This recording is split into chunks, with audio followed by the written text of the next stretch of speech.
আমার মৃত্যু হবে সেদিনে বিজেপির পতাকা যেন আমার বুকে আপনারা দিয়ে দেন এবং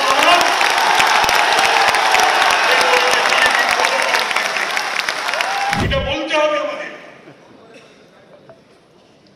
আজকে একবারও সন্দেশখালী যেতে পারেন না, তো কোন মহিলা নেত্রীকেও পাঠান না, নিজেও যান না, উল্টে বিধানসভায় দাঁড়িয়ে বলেন শেখ শাহজাহানকে টার্গেট করেছি।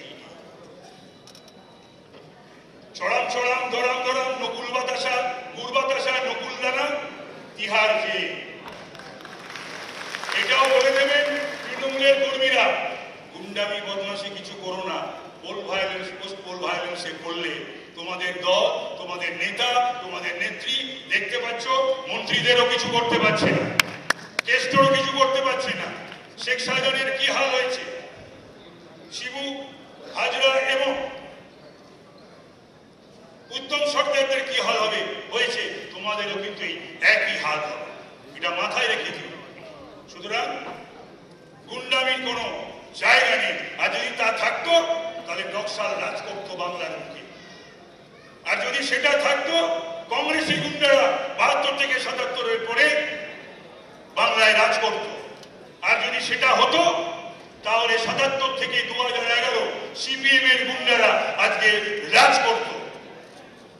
এদের থেকে বড় দল তৃণমূল নয়, আর তৃণমূলের গুন্ডারা পুলিশ পাশে না থাকলে ওরা নেংটি ইঁদুর কিচ্ছু না। তাই আমি আপনাদের বলবো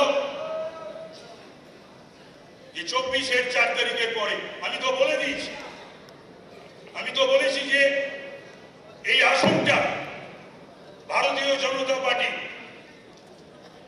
এবং সেটার জন্য যা যা করার আমি করেছি করছি, এবং জাতীয় এবং রাজ্য নেতাদের বলবো আপনাদের বলবো আরো যদি আমায় কিছু করতে হয় আপনারা বলুন, আমি সেটাই করব। I shall leave no stone unturned। এটা যেন আমাকে প্রার্থী হিসাবে কখনো শুনতে না হয় কারোর কাছ থেকে। ভুল ত্রুটি টু আর ইজ হিউম্যান, যদি করি আপনারা তৎক্ষণাৎ আমাকে শুধরে দেবেন, আমি যদি শুধরে না নিই তখন বলবেন।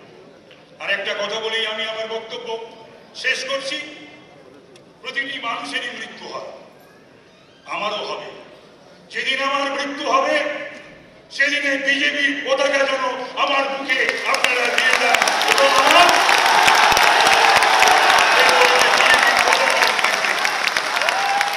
রিটায়ারমেন্ট আমি বলেছিলাম যোগদানের পরেই, মনে আছে নিশ্চয়ই ডক্টর সুকান্ত মজুমদারের, আমার রিটায়ারমেন্ট হবে বিজেপি থেকে।